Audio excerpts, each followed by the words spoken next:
Bueno, vamos a iniciar, como lo comentaba, pues primero agradecerles la invitación.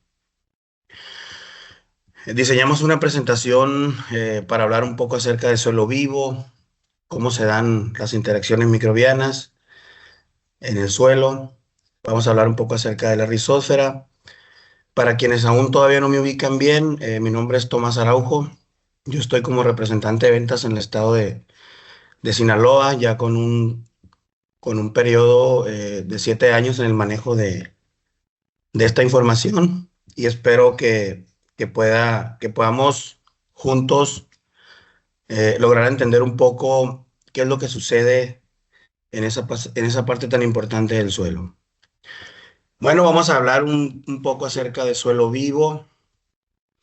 Cuando hablamos de suelo vivo nos referimos básicamente a un suelo que tiene una alta biodiversidad de microorganismos como bacterias, hongos, algunos individuos como lombrices que de alguna manera aportan fertilidad al suelo y que juegan un papel muy importante en el suelo porque son los responsables de la degradación de materia orgánica, son los responsables de la solubilización de nutrientes, de la fijación de nitrógeno y que de alguna manera contribuyen a darle ese equilibrio a los suelos en favor de generar unos microambientes para que las plantas puedan desarrollarse de una mejor manera.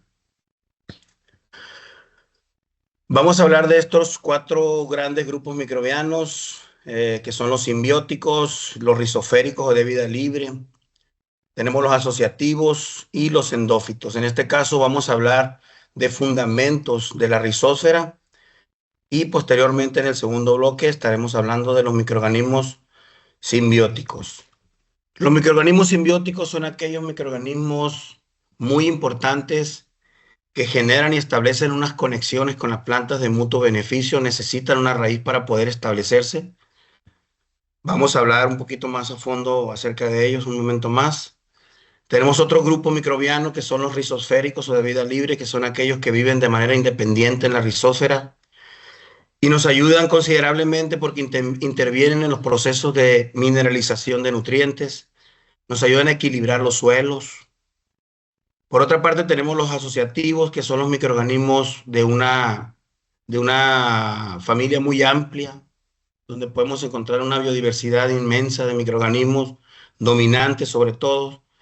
También vamos a hablar más adelante, en las siguientes charlas, de un microorganismo que está en este grupo y que es de nuestro interés aprenderlo. Y por lo último, pues tenemos los microorganismos endófitos, que son aquellos que viven en el tejido de la planta, aportando beneficios considerables, que también al final hablaremos de él. Estos son los temas que preparamos para este curso. En este momento vamos a hablar en general de suelo vivo. Vamos a hablar de la rizósfera y de los microorganismos simbióticos. Y en sesiones posteriores hablaremos de los microorganismos asociativos, los rizoféricos de vida libre. Y al final hablaremos de los microorganismos endófitos, cómo se comportan y diseñaremos un modelo integral microbiano. ¿De qué forma podemos amalgamar los cuatro grupos microbianos para poder establecerlos dentro de un manejo agrícola? Voy a ponerles un video corto donde hace referencia al suelo y su importancia.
Bueno, pues como lo comenta el video, el suelo es un recurso no renovable, es un suelo en el cual adoptamos la agricultura intensiva por la necesidad de producir más. Pero si no diseñamos una estrategia biológicamente hablando para recuperar nuestros suelos, vamos a perder poco a poco las propiedades biológicas y vamos a empezar a tener desequilibrios microbianos en la rizósfera. ¿Qué es lo que ha sucedido? Que hemos roto los equilibrios microbiológicos en los suelos y hemos encontrado la aparición de los microorganismos oportunistas causantes de las enfermedades fitopatógenas. ¿Cómo podemos revertir esa situación? Pues bueno, diseñando una estrategia, metiendo microorganismos seleccionados eficazmente para poco a poco empezar a recuperar las interacciones biológicas entre la planta y los microorganismos. La rizósfera es una capa del suelo muy importante donde se da la actividad microbiana y de qué está compuesta. Sabemos que la microbiología de suelo juega un papel muy importante en los sistemas agrícolas por su impacto en la productividad y en los ecosistemas en general.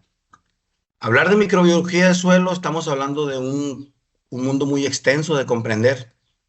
Sin embargo, nos vamos a enfocar en el núcleo de la microbiología del suelo, que es la rizosfera. La rizosfera es un espacio de no más de 0 a 7 milímetros y es donde se da la actividad microbiana en mayor medida. ¿Y por qué? Porque existe una gran demanda de alimento en esa zona. Ahí vamos a encontrar, obviamente, partículas de suelo, raíces, una biodiversidad inmensa de microorganismos. Vamos a encontrar insectos, nemátodos, vamos a encontrar nutrientes orgánicos e inorgánicos y vamos a encontrar agua. El agua va a ser la responsable de unir todos estos factores para tener un mejor funcionamiento de las Inge plantas. Tomás, Inge Tomás. Sí, Nada más para confirmarte, habemos 30 personas en la sesión y voy a estar checando las participaciones. Por favor, envíenlas al chat y si surge una pregunta ya te estaré interrumpiendo, pero todo está sí. bien hasta Ok, el momento. Adelante, Inge, gracias. ok, de acuerdo. Bueno, continuamos. ¿Cuál es la función más importante de la rizosfera? Proveer a la planta de generar un microambiente, un microclima en el cual se van a establecer distintas interacciones microbianas que de acuerdo a su disposición, su intensidad, concentración, pero sobre todo sus características, van a afectar positiva o negativamente el crecimiento vegetal. Si ustedes pueden ver aquí del lado izquierdo el gráfico donde el eje central son los microorganismos. Del lado derecho tenemos el agua y del lado izquierdo tenemos las sustancias estimuladoras del crecimiento vegetal y tenemos los nutrientes. Bueno, pues el proceso de nutrientes y el agua primero pasan por los microorganismos y los microorganismos juegan un papel muy importante en la forma en que la planta lo va a absorber y lo va a utilizar. Del lado izquierdo vemos una imagen también de una serie de reacciones que suceden en la rizósfera. Primero, los microorganismos capaces de fijar nitrógeno muy ligados a los solubilizadores de fósforo, que derivado de una gran degradación forman el humus y con ello construyen la estructura del suelo. Los microorganismos utilizan mecanismos respiratorios y detoxifican los suelos activando sistemas defensivos de las plantas. Con una fuerte carga de microorganismos mineralizadores, celulíticos principalmente, y hongos formadores de micorriza como promotores de crecimiento, bueno, pues van a intervenir en la captura de CO2. Se lo otorgan a la planta de manera gratuita. Y la planta, derivado del proceso de fotosíntesis, cierra el ciclo. Si ustedes se pueden dar cuenta, es un ciclo cerrado. Y lo que sucede es que la planta, gracias al proceso de fotosíntesis, en el suelo genera vida, porque destina un porcentaje muy importante de energía para propiciar toda esta serie de reacciones que le van a traer beneficios. ¿Por qué la vida microbiana es importante y se desarrolla mejor cerca de la raíz? Bueno, pues porque existe una gran demanda de nutrientes. Si nosotros vemos esta gráfica donde vemos lo que sucede fuera de la rizósfera, y en la rizósfera existe una diferencia abismal de la densidad de microorganismos que pueden vivir ahí. Existe una zona de 1 metro a 1,5 metros, cerca de 2 metros, donde le llamamos a esa zona rizoplano. En esa zona, por ejemplo, en bacterias totales tenemos 52.700.000 unidades por gramo de suelo. Pero si vemos en la rizósfera, tenemos 1.121.000 unidades por gramo de suelo de bacterias. Lo mismo pasa con los hongos. De 120.000 pasamos a 1.160.000. Entonces, veamos lo importante que es conocer la rizósfera y todo lo que sucede en esa zona, y la importancia que debemos tomarle al momento de diseñar una estrategia, porque es la palabra clave que debemos conocer al momento de armar, como les vengo comentando, una estrategia microbiana. Bueno, pues ya hablamos de la rizósfera, de qué se compone, qué sucede en esa parte, cuál es su principal función. Hablamos de las densidades aproximadamente que pueden vivir en esa área, pero también hay que saber cómo funciona un microorganismo. Los microorganismos son organismos unicelulares que se desenvuelven en colonias básicamente. Tienen una actividad metabólica muy fuerte que se desenvuelve en dos sentidos. El sentido número uno es el catabolismo, que es la capacidad que tiene el microorganismo de degradar macromoléculas, y lo hace por una sencilla razón, porque necesita azúcares y ácidos grasos para alimentarse. Posteriormente, activa en mecanismos respiratorios para convertir monómeros, que son aminoácidos, azúcares y ácidos grasos. El sentido anabólico, que es la vida de síntesis que utiliza el microorganismo para poder sintetizar sus propios polisacáridos y sus propias proteínas. Entonces, esa es la vida de síntesis que a nosotros nos interesa conocer, porque de ahí dependerá cómo la planta va a ser capaz de poder tomar esas soluciones nutritivas. Entonces, imagínense fuera de la raíz la actividad microbiana que existe, degradando y sintetizando nutrientes de manera continua. ¿Por qué? Porque los va a necesitar el microorganismo, pero también la planta los va a utilizar. Entonces, el microorganismo se vuelve en un intermedio necesario para que la planta pueda desarrollarse de manera correcta. Y en resumen, la planta y el sistema necesitan unirse entre sí, generar esa interacción, porque de ellos va a depender la movilidad y la disponibilidad de nutrientes que necesitará la planta. Inge Tomás, Eh, hay Sí, una pregunta en el chat del ingeniero Joaquín. ¿Por qué las bacterias nitrificantes no cambian sus unidades formadoras de colonias? ¿por qué las bacterias nitrificantes no cambian Sus UFC. Me sus imagino que es unidades? ujú, que Ok, es el cuadro comparativo de la rizósfera contra el suelo. Ujú. ok. Bueno, pues muy buena pregunta. La verdad no me había percatado de ese dato, pero igual déjame lo revisamos. Igual puede ser muy variable un dato. Este dato seguramente es de algún estudio, de algún paper, de algún estudio analítico. Puede ser muy variable ese dato, pero igual lo revisamos y ya le puedo dar una respuesta más acorde. ¿Le parece? Gracias, sí. Gracias, sí, Ok, correcto. ok. Bueno, vamos a continuar de cómo funcionan los microorganismos y cuáles son las distintas conductas que se dan en la rizósfera. ya sea benéficas o sinérgicas, pero también hay comportamientos antagónicos.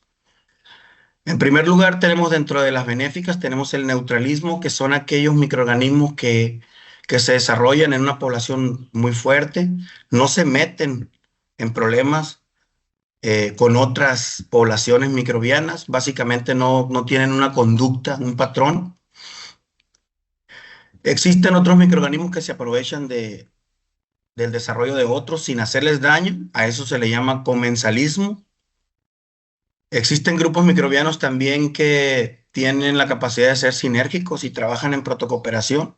Básicamente, eh, lo que uno puede generar puede ser beneficioso para el otro y así sucesivamente generando cadenas de poblaciones benéficas. Existe también la simbiosis y mutualismo, que esto lo vemos mucho en los líquenes, en los bosques, en esas estructuras que se desarrollan como algas en los tallos. Y esto pues es la sinergia de dos organismos que forman un tercero más. A eso se le llama mutualismo. Y existe de la parte antagónica pues la competencia, donde tenemos microorganismos que no tienen equilibrio en el suelo, compiten por espacio, por algún nutriente. Tenemos la conducta de algunos microorganismos que se ven afectados por la degradación de algunos compuestos en el suelo. A eso se le llama amensalismo. Tenemos la depredación, esto lo vemos muy marcado por ejemplo, en los hongos tricodermas que tienen un hábito de depredación porque generan una fuerte cantidad de antibiosis que no les permite el desarrollo de otros microorganismos. Y el parasitismo, que también es un hábito donde hay microorganismos que se desarrollan encima de los otros y no los dejan desarrollarse. Bueno, vamos a hablar un poco acerca de los beneficios que causan los microorganismos en la rizósfera. Como lo venía comentando, nos ayudan a convertir sustancias orgánicas en nutrientes y esto lo hacen utilizando aparatos metabólicos para desdoblar cadenas, sobre todo de trozos de aminoácidos, para convertirlos en nutrientes inorgánicos, que es como la planta lo puede asimilar. Nos ayudan también en la captura de CO2 y en el reciclaje de nutrientes. Nos ayudan movilizando cationes sobre todo, tanto secuestrados que están en el suelo no disponibles, pero también nos ayudan a movilizar los nutrientes que ponemos en la solución. Nos ayudan a promover sustancias estimuladoras, dentro de las más comunes el ácido giberélico, el ácido indolacético. También nos ayudan a establecer relaciones microbianas con la planta. Más adelante les voy a hablar de la importancia que tienen las relaciones entre las plantas y los microorganismos para activar sistemas defensivos. En el caso cuando un agente extraño, un patógeno, arriba el follaje de la planta es capaz de poder administrar sus mecanismos de defensa y poder tener un mejor desempeño en cómo liberarse o contraatacar ese problema, pero más adelante lo vamos a ver a detalle. Y pues sobre todo nos ayudan a mantener ese equilibrio rizosférico en el suelo, como control biológico, plagas, tenemos microorganismos que tienen hábitos de entomopatógenos o biofúngicos, por ejemplo. Existen también microorganismos que nos ayudan, sobre todo hay una especie llamada Nocardiopsis alba que nos ayuda a descomponer compuestos tóxicos, sobre todo sedimentos de glifosato que van quedando atrapados a través del tiempo en el suelo. Bueno, pues nos ayudan a desdoblarlo y convertirlo en nutriente. Nos ayudan también a generar glicoproteínas en el suelo, que son básicamente una especie de gel, como un adhesivo, que nos ayuda a unir partículas del suelo, ayudándonos a mejorar la porosidad y la textura del suelo, entre otros beneficios. Bueno, pues el estado biológico de suelo, si hablamos de estado biológico de suelo, las características físico-químicas del suelo manifiestan su estado biológico. Esto es muy importante porque si nosotros tenemos un suelo con poco oxígeno, un suelo básicamente compactado, nuestro estado biológico va a ser muy pobre, porque los microorganismos necesitan oxígeno para poder establecerse y poder desarrollarse. Entonces, nosotros podemos diseñar una estrategia y ver primeramente dónde vamos a trabajar. Si vamos a trabajar en un suelo pobre en materia orgánica, hablando de 0,5 de materia orgánica, o en un suelo rico en materia orgánica, 3, 4, 5 de materia orgánica, ahí es donde vamos, ahí es donde va a entrar el criterio de ver qué tan intensivo voy a hacer con las aplicaciones de microorganismos, qué tan largos van a ser los intervalos de las aplicaciones de microorganismos. Entonces, no es la misma realizar un diseño para aplicar en un suelo bastante pobre. Siempre va a ser importante agregar a los protocolos de aplicaciones prebióticos. ¿Qué son los prebióticos? Pues son los factores que nos ayudan a mejorar las condiciones del suelo, que nos ayudan a mejorar la textura de dónde se van a desarrollar los microorganismos, qué tanto queremos alargar la vida productiva de un microorganismo. Entonces, hablando de microbiota de suelo, los microorganismos se conforman del 100% de lo que existe en esa área. El 90% son microorganismos neutros, son microorganismos que no le aportan nada a la planta, son microorganismos que no tienen una conducta. Por otra parte, tenemos un 10% que son los microorganismos regeneradores o desintegradores. A eso le llamamos microorganismos dominantes. ¿Qué es lo que buscamos? Que ese 90% de microorganismos que está en su mayoría trabaje del lado de los dominantes. Muchas veces tenemos un problema, por ejemplo, de Phytophthora, de Fusarium, y creemos que tenemos el suelo cargado de Fusarium. Y a veces nos confundimos creyendo que tenemos un problema en un suelo que ya no podemos trabajar. ¿Qué sucede? Este 90% de microorganismos neutros genera una coraza y se desarrolla alrededor del microorganismo dominante patógeno.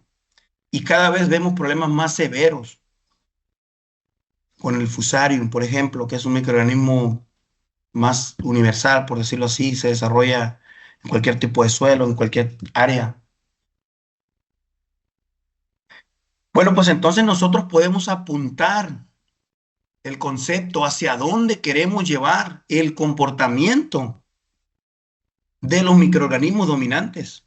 Porque, por ejemplo, si yo tengo un ejemplo, un espacio de 10.000 metros cuadrados donde vamos a poner un ejemplo, un cultivo de tomate o el pepper, donde tengo una separación entre planta y planta de 50 a 60 centímetros y 1 metro entre línea y línea.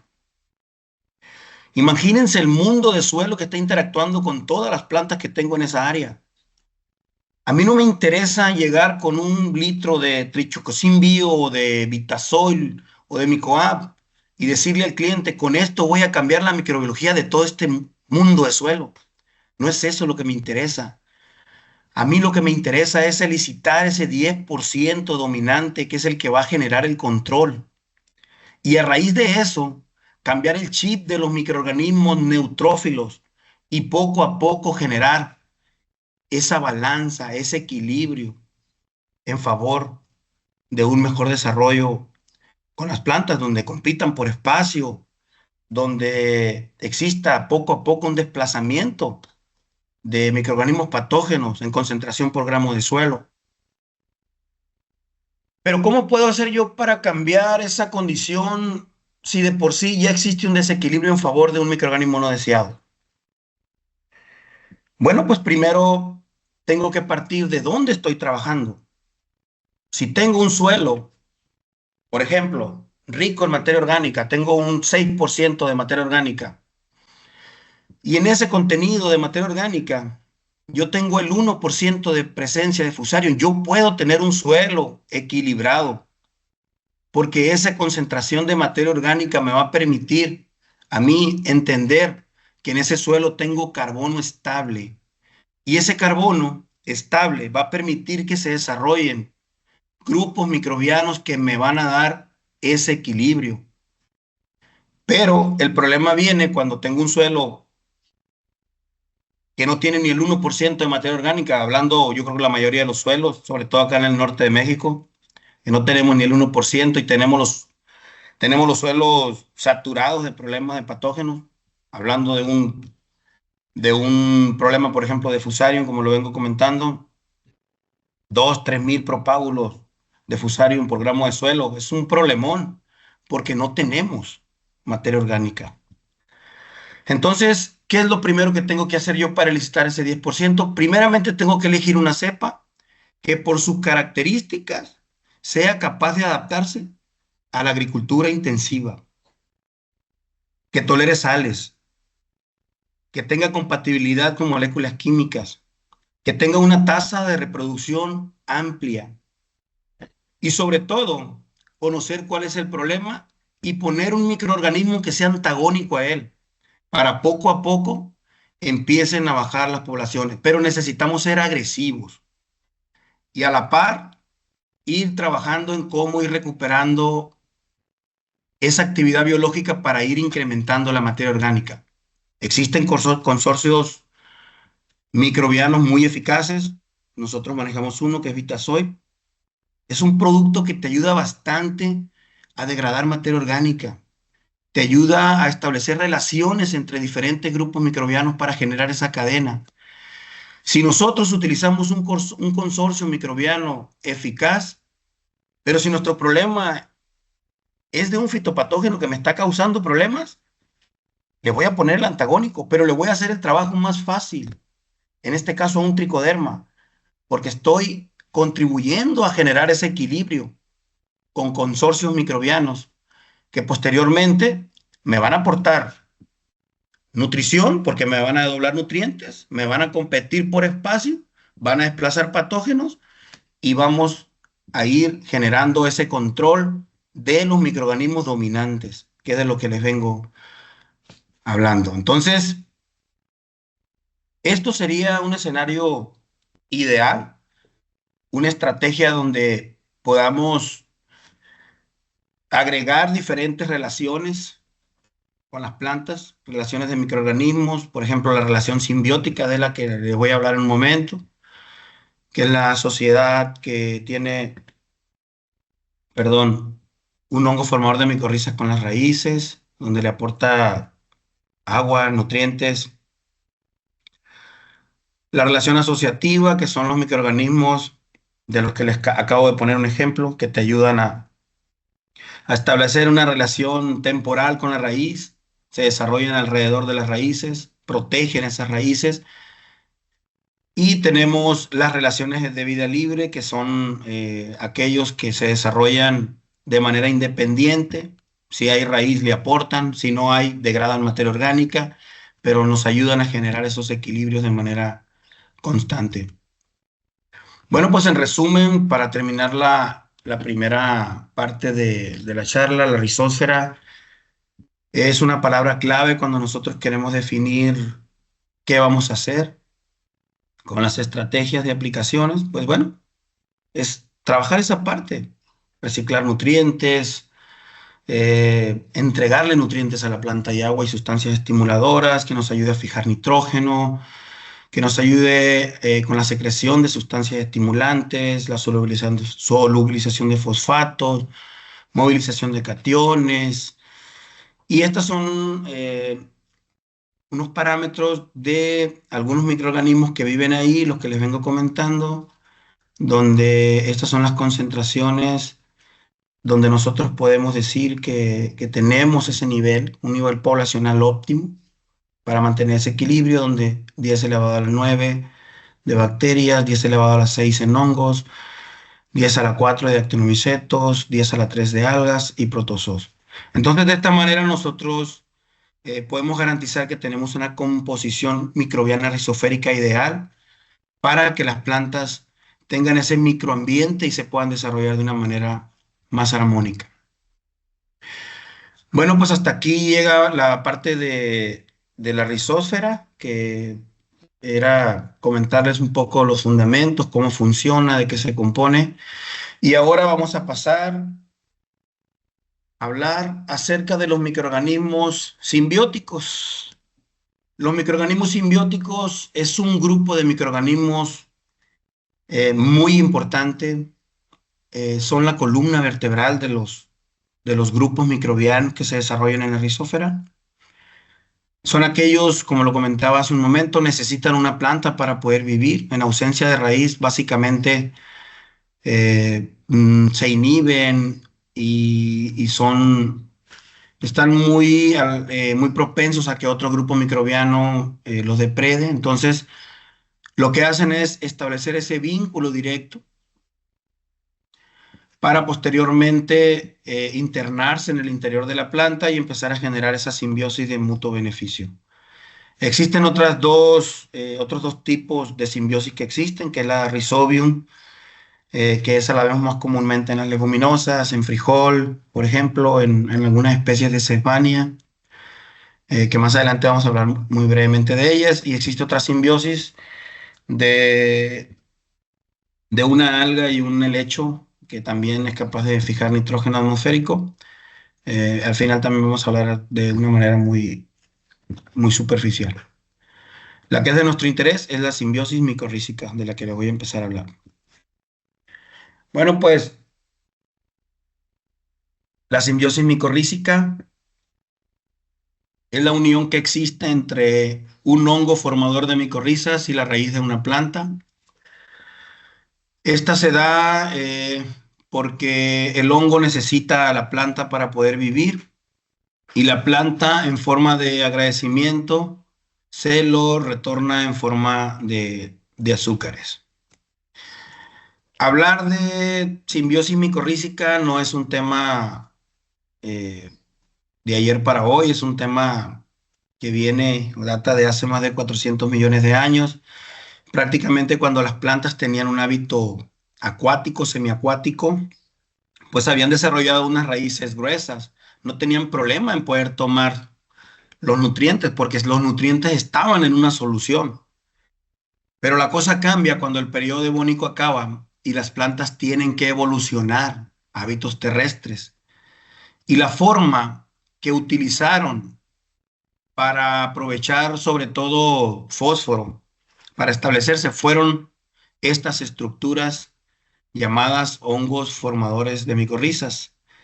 Y si se dan cuenta, los hongos formadores de micorrizas no han cambiado mucho, básicamente no han evolucionado. ¿Por qué?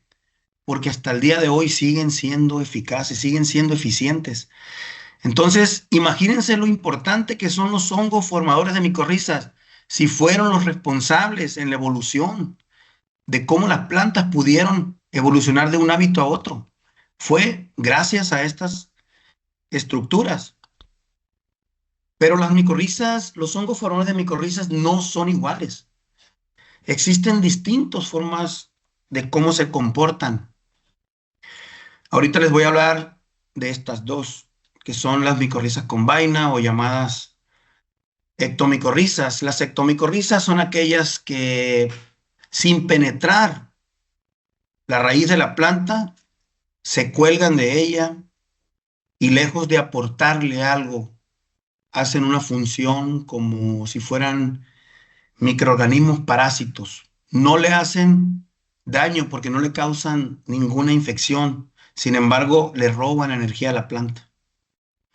Sin embargo, tenemos del otro lado las endomicorrizas, que es las que nos interesa conocer. Las endomicorrizas o llamadas micorrizas arbusculares son aquellas que penetran la raíz y se desarrollan por los espacios intercelulares y generan unas estructuras muy importantes llamadas vesículas arbusculares. Las vesículas arbusculares son órganos muy importantes para las endomicorrizas, que ahorita más adelante les voy a hablar de qué es lo que sucede con esas estructuras que generan las endomicorrizas. Bueno, pues primero les voy a hablar eh, de cómo se da el ciclo de la colonización, donde primero pues tenemos las unidades de propagación, que son las esporas, que es básicamente la semilla de un hongo. Sin embargo, existen otras formas de cómo los microorganismos pueden iniciar su proceso de colonización, que es a base de trozos de hifas o micelios en dormancia, de raíces colonizadas. Puede iniciar el proceso de colonización una vez que tenemos las condiciones de humedad y temperatura. La hifa germina. Y cuando la hifa germina, como no tiene otra escapatoria más que meterse a la raíz para no quedar expuesta a que un hongo antagónico se la coma, o la devore o la inhiba, lo que hace es buscar una hormona llamada estrigolactona que se adhiere en la epidermis de la raíz, la olfatea y va sobre ella.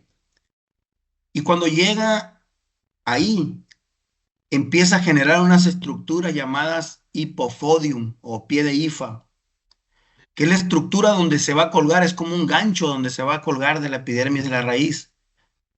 Y la planta va a identificar al microorganismo como un microorganismo bueno y lo va a dejar entrar, le abre la puerta y el microorganismo empieza a desarrollarse por los espacios intercelulares, formando esas vesículas arbusculares que les venía comentando hace un momento.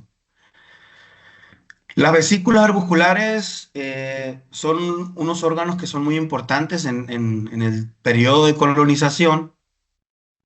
Una vez que el hongo empieza con la diseminación interna y la formación de estos órganos, posteriormente emerge fuera de la raíz, produciendo un cuerpo vegetativo del hongo llamado micelio estragmátrico.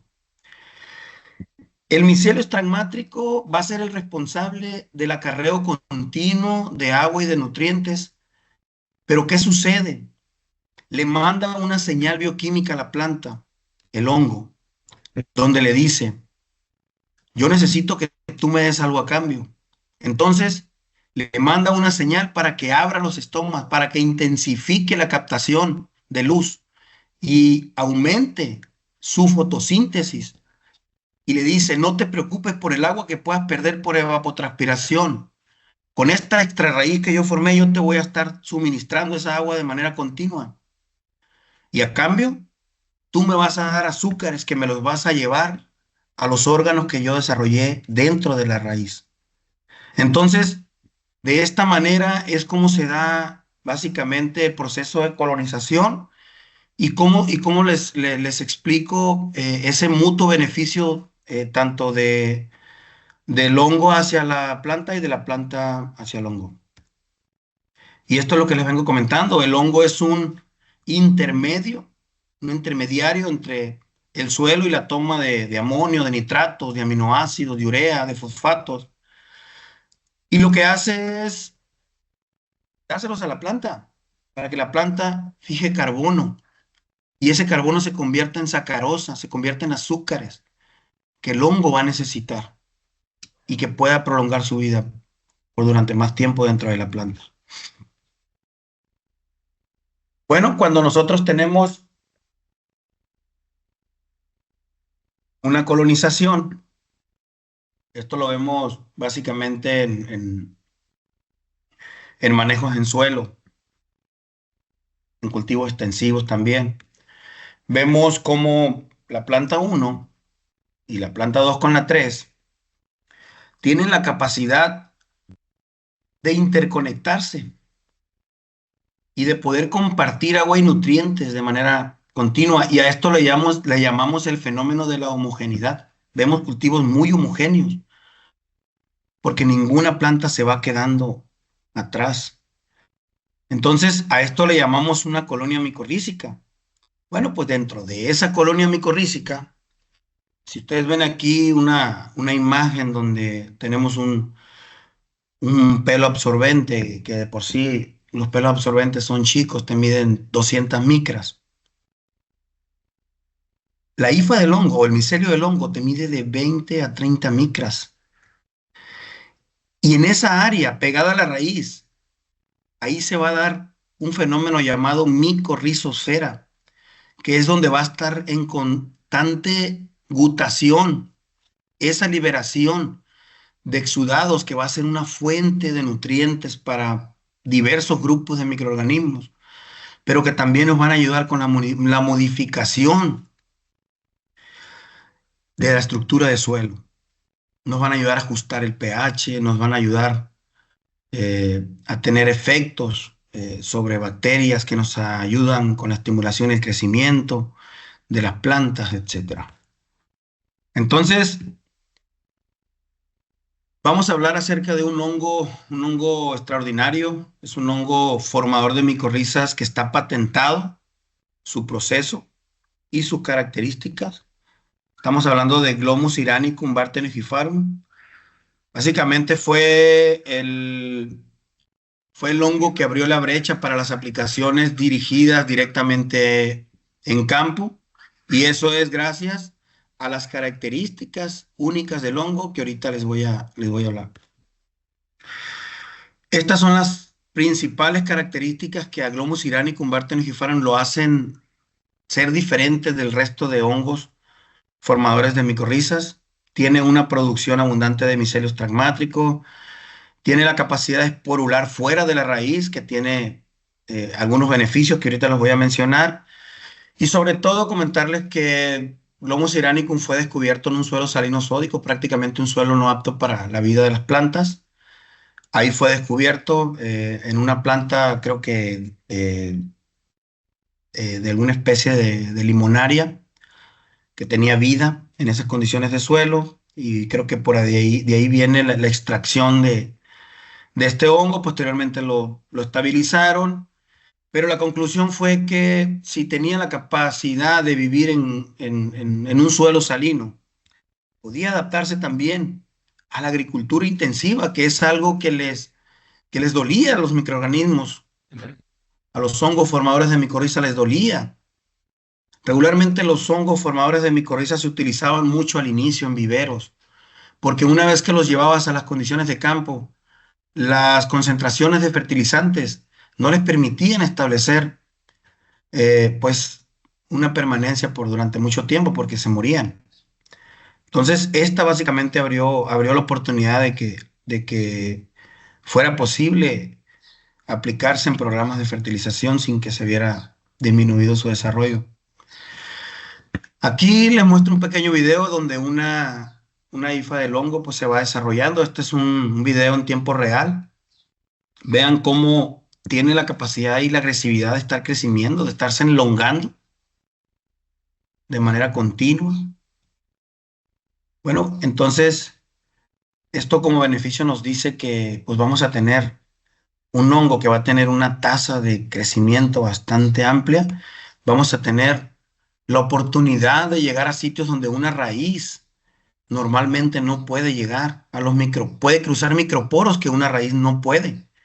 Entonces, imagínense la capacidad de exploración y de absorción de agua y nutrientes que puede estarle otorgando a la planta de manera continua. Aquí en este video se los muestro más a detalle de cómo la solución acuosa va de manera ascendente, de manera descendente. No es un micelio septado como la mayoría o muchos de ellos. Es un micelio liso, básicamente como si fueran tuberías de desagüe donde el agua está fluyendo de manera permanente. También el hongo es capaz de, por ejemplo, de identificar metales pesados como mercurio, aluminio, y logra expulsarlos fuera del micelio para evitar que la planta los tome de manera innecesaria. Y este pues es un paper científico de Glomus iranicum bartenicifarum contra otras especies comerciales. Aquí lo que se midió fue la capacidad de producir micelio estragmático. Glomus iranicum tuvo más micelio estragmático que otras especies. Aquí se midió eh, miligramos de micelio por kilo de suelo, por cada kilo de suelo. Si se pueden dar cuenta, tiene casi 4 veces más que el microorganismo que le sigue. Rhizophagus irregularis, nada más para aclarar, si comercialmente ustedes ven un glomus intrarraíces, estamos hablando de básicamente lo mismo. Nada más yo creo que por términos comerciales, para asemejar un poco a lo que Glomus iranicum estaba haciendo en el mercado, le pusieron Glomus intrarraíces, pero estamos hablando de la misma especie a la que aquí se midió. Y pues también Funaliformes mouse, que es Glomus mouse, también lo vamos a encontrar en el mercado como Glomus mouse. También se midió y pues tiene mucho menos producción de este micelio, esta vellosidad que ustedes ven aquí. También se midió la glomalina, la cantidad de miligramos por kilo de suelo. Tenemos más producción de glomalina, obviamente para empezar, tenemos más raíces colonizadas y por lógica, pues tenemos más producción de estos exudados que les comento que son los responsables de servir como, además de como fuente de nutrientes, como un adhesivo para unir partículas de suelo y que nos ayudan en la estructura, ¿no?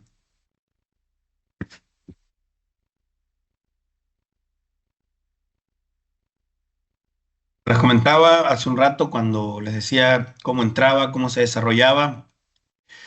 Glomus iranicum tiene una producción abundante, primeramente en la colonización interna, formando los arbúsculos. Aquí se puede ver.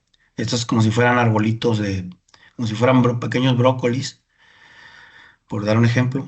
Estos básicamente son las estructuras que genera el hongo, primeramente internas, para posteriormente generar la estructura externa que es el micelio. Cabe mencionar que una característica muy importante es que Glomus iranicum, Bartonella esporula fuera de la raíz. Es la única especie que lo hace fuera de la raíz y esto le trae como beneficio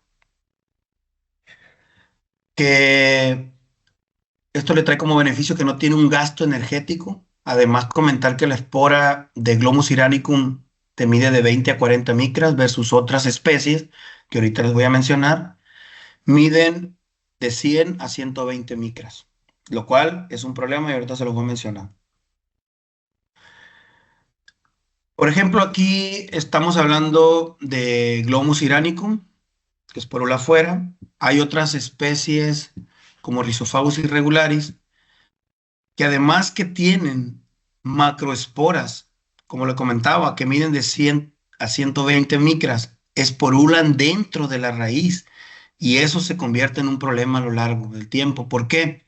Porque la aglomeración de esas esporas vienen a destruir el sistema radicular. Empieza a haber una ruptura porque quieren salir, porque hay tanta aglomeración con la esporulación interna que tiene que suceder en algún momento. Entonces, perdemos continuidad radicular, pero también abrimos la puerta por esas heridas para que entren microorganismos patógenos.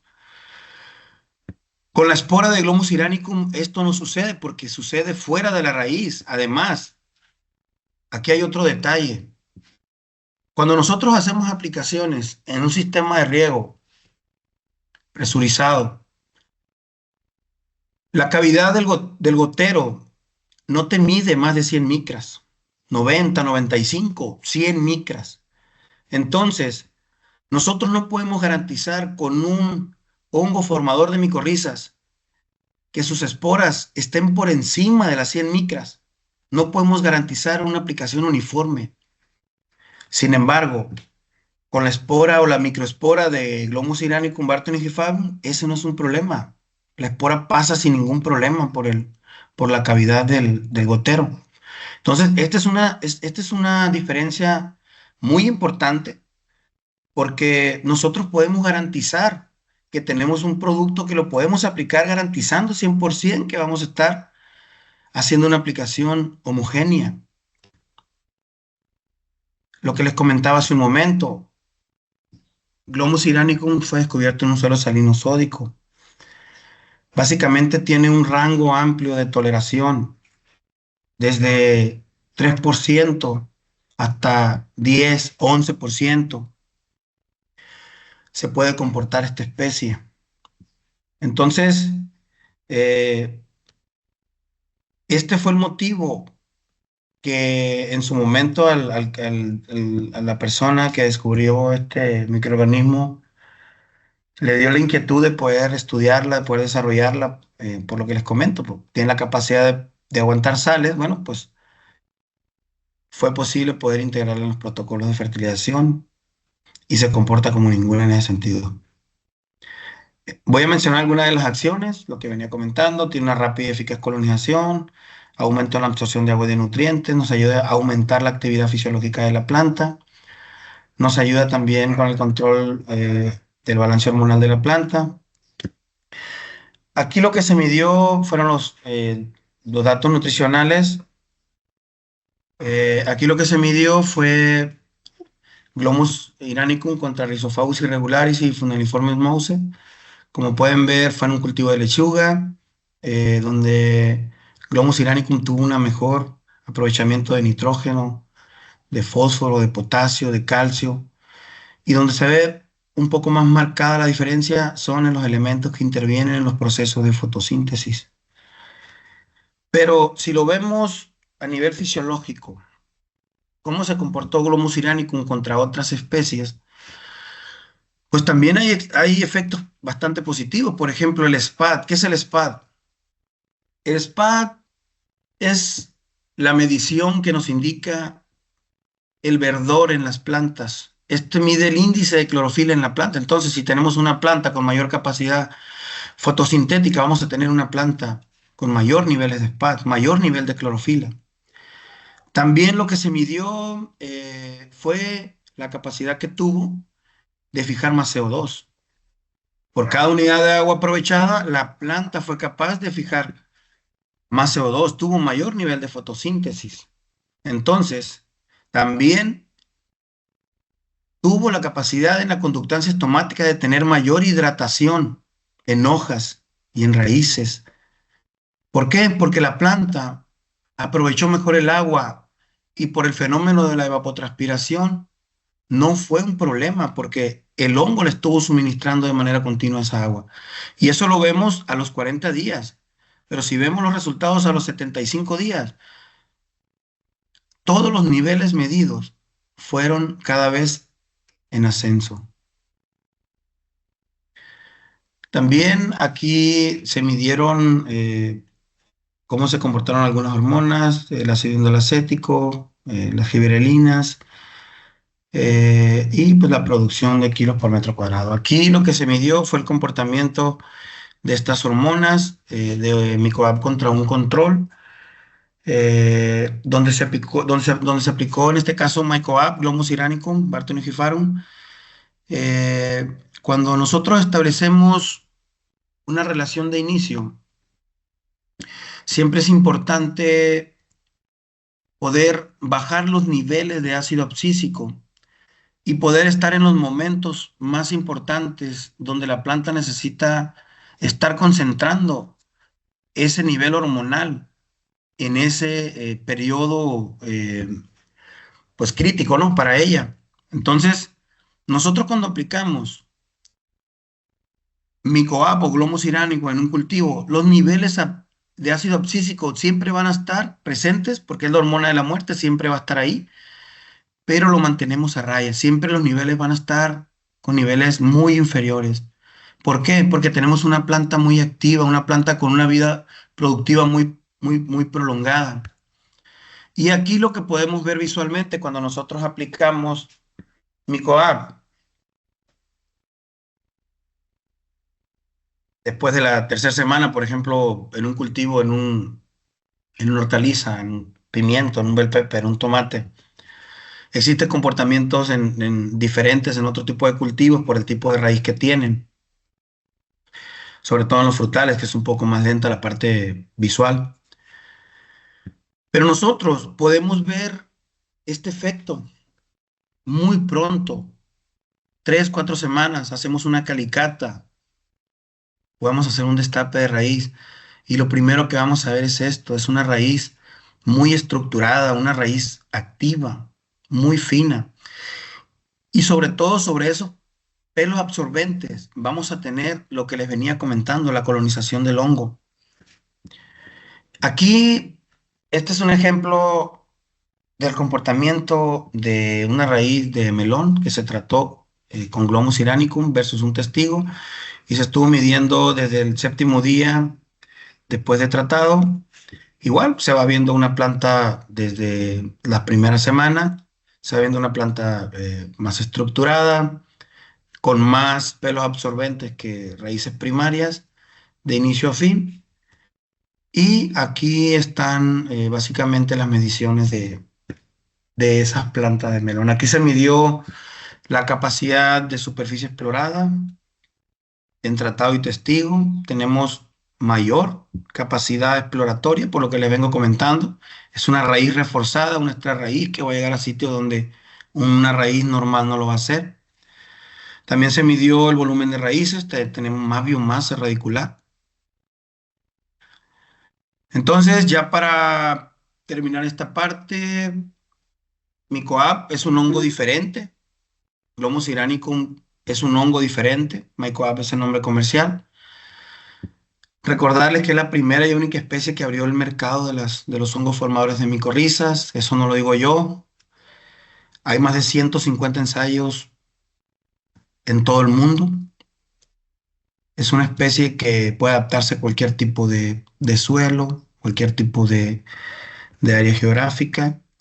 Y sobre todo es porque cuenta con las tres características únicas y exclusivas que solamente nosotros tenemos y que tenemos que aprender a diferenciar del resto de hongos formadores de micorrizas que existen en el mercado.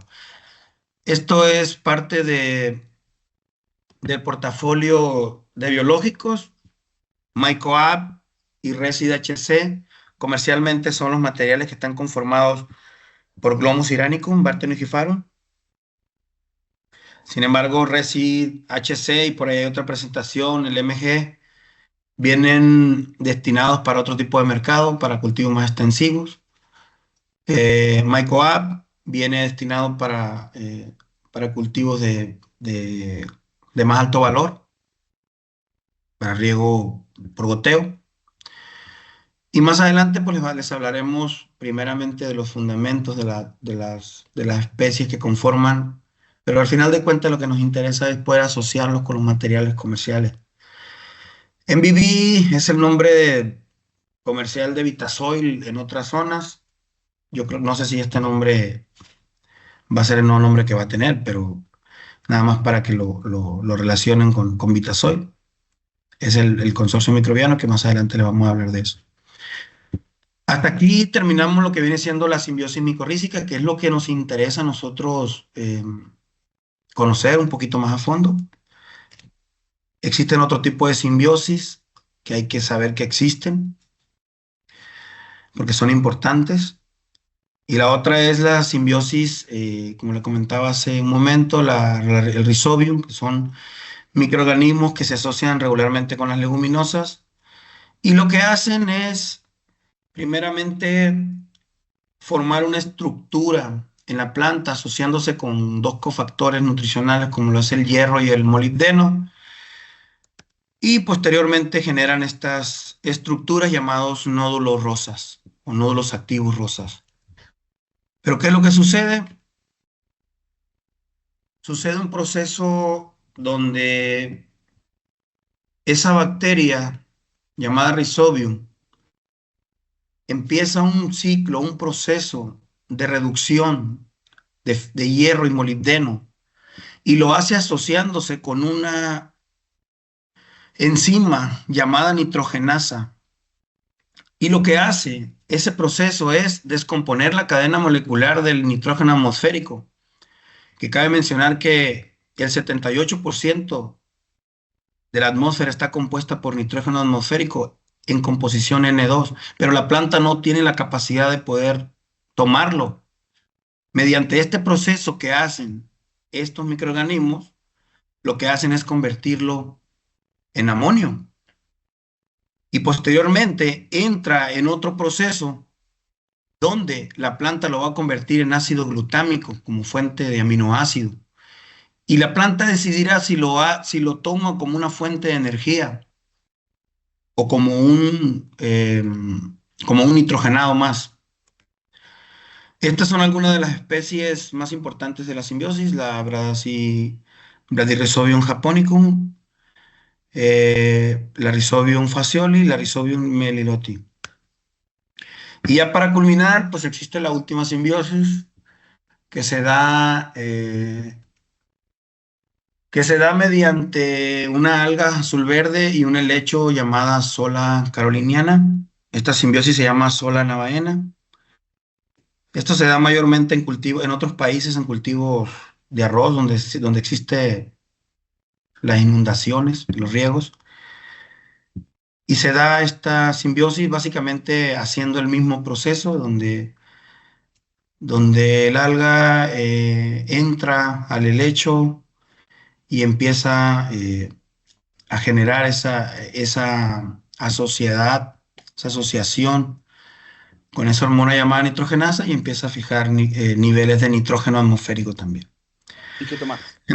Entonces, sí, sí, ya nada más para culminar, pues entonces, hasta aquí culmina lo que viene siendo la información de, del tema de la rizósfera, de los fundamentos de la rizósfera y de los microorganismos